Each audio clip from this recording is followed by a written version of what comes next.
Let's go to another market now, the retailing market. A lot of talk of panic buying across this country. I'm joined now by Russell Zimmerman, who heads up the Australian Retailers Association.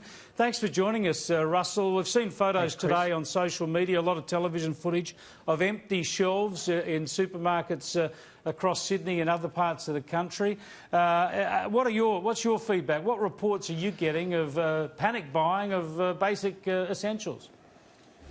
Well, firstly, Chris, can I say, yes, we are hearing reports of panic buying. However, I would say there is absolutely no need for it. The major supermarkets still have good, high levels of stock. They are obviously in their distribution centres. They need to get that from the distribution centres to the retail stores. So there's absolutely no reason to panic buy at this stage. Food generally in Australia is probably the majority of it is produced here in Australia. I think the other thing that we also need to remember is that these supermarkets, if they can't get it from a particular source, although you may not get the exact product you want, they should be able to source something from another supplier that's at least similar or close to what the original product was you were looking for. We'll come back to these issues of what sparked this and whether it's required, Russell, but I just want to get some handle on how widespread it is. Because, as I say, we're seeing pictures of empty shelves, things like toilet paper and long-life milk and canned food. How widespread is this, and how much pressure is this putting on supermarkets and other retailers across the country? Well, as I said, they've got plenty of stock holding in their DCs, but yes, there has been a little bit of panic buying. As I said earlier, we don't need to panic buy. There is plenty of stock in their DCs. It's just a matter of them getting it to the shelves. So I would implore people not to panic buy. Sure, but presumably when you've got empty shelves like that, it's putting a lot of pressure on the supermarkets to get to their stores, get to their stocks and get this stuff on the shelves. It's the last thing you need.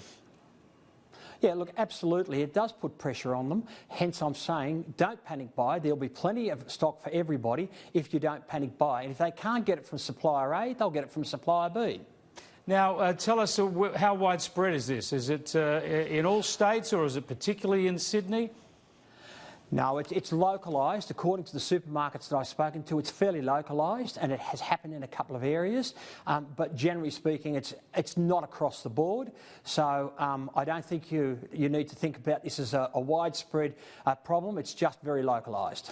And when you talk about the stocks that are in supply, I mean, a lot of these products, for instance, toilet paper, some of that would be manufactured in Australia, I presume. It's hard to fathom why this is occurring.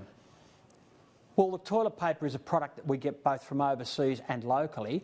And look, I think it's really interesting to remember that in the lead up to this, most retailers, and I'm talking generally across all retailers at the moment, most retailers purchase extra stock purely and simply because we know the Chinese New Year, we can't get stock out of China. So clothing, footwear, items like that, a lot of that was bought in early, pre-Christmas in actual fact. So I don't think we're going to see shortages of stock of things like that at the moment.